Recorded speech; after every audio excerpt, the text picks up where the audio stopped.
Hello, today I will be presenting my cross-linguistic connection activity for my BED 5310 Cross-Linguistic Pedagogies course. I designed this activity with the purpose of helping my students make cross-linguistic connections between English and Spanish and at the same time acquire content knowledge and develop biliteracy. Okay, so the activity was specifically designed for a third grade social studies lesson. The unit is culture, and the language objective for the activity would be that students would be able to identify cognates and morphological patterns between English and Spanish while transferring content knowledge from the culture unit. So, the language focus for this activity would be, of course, to develop academic vocabulary. More than just memorizing the words, it's more for them to retain the information by making cross linguistic connections. And in this activity, students will be able to recognize cognates, and at the same time, they'll be able to study the morphology of the words, meaning that they'll be studying how words are formed, and by looking at the similarities and differences between them, which this will help develop metalinguistic awareness. Okay, so why did I choose this activity? One of the reasons why I chose this activity is because it supports translanguaging practices.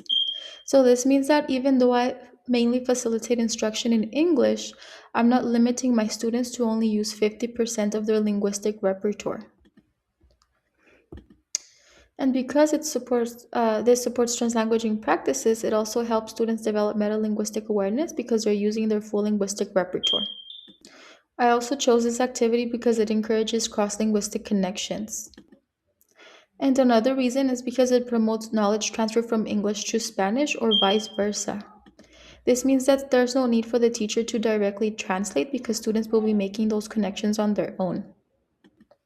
And lastly, I chose this activity because it connects to students' linguistic and cultural backgrounds. Okay, so I'm just going to give you a brief overview of what this unit is about so you can get an idea of what students would be looking at. So the unit would include topics such as language, architecture, culture, religion, celebrations, traditions, generations, food, music, and arts. So what students would be doing throughout this unit is that they'll be learning different elements of culture and they will be able to transfer that content knowledge learned in English to Spanish. Okay, so now moving on to the actual activity. Okay, so this activity is based on the Bridge Level 1 and Bridge Level 2 anchor charts discussed on the reading. Okay, so after we're done with the culture unit, the students and I would co-create this Bridge Level 1 anchor chart with the purpose of discussing the key vocabulary that they learned. So what I would do as I'm completing the anchor chart, I would ask students important words that they recall and also what information they recall from those words. And after we do that, then we would transfer those concepts from English to Spanish. Also, as students are comparing their vocabulary, they will also be able to recognize the cognates. So, for example, the English words they would recognize would be culture, language, architecture, religion, celebration, generation, and music. And so they would connect these words to the Spanish words cultura, lenguaje, arquitectura, religión, celebración, generación, música, tradición. And then also, as students are telling me the words, I would be asking them what important facts they learned about these words. So, like for example, culture includes traditions, beliefs, celebrations, and language. And they would be able to transfer that knowledge to Spanish. La cultura incluye tradiciones, creencias, celebraciones y lenguaje. So we would work on this together and we would just state all the facts that they have learned so they can recall information. And I feel like this is a very strong approach because students are interacting with the vocabulary in meaningful ways, which supports retention rather than memorization. Okay, so after completing Bridge Level 1 anchor chart, the students will complete Bridge Level 2 anchor chart. So this anchor chart is very important because students are moving beyond cognates. For this, when they're actually analyzing the words, therefore they're developing their metalinguistic awareness because they're looking at the differences. They're identifying the language patterns by looking at similarities and differences between languages. So as you can see on the left, I did make this example. So we would also make this one together. We would identify the word celebration, generation, tradition, religion, culture, architecture, music, language. But this time, students will be asked to think deeper and take a closer look at the words to tell me what they notice about them. So, for example, students would probably notice right away that words ending in shin, like celebration, generation, tradition, will change to sion when translated to Spanish. And also, they'll notice the acento and the letter O. Another thing they would notice is that words have similar spelling and they also have the same or similar meaning. For example, the word culture, architecture, and music, they have very, very similar spelling. It's just that at the end they finish with an A.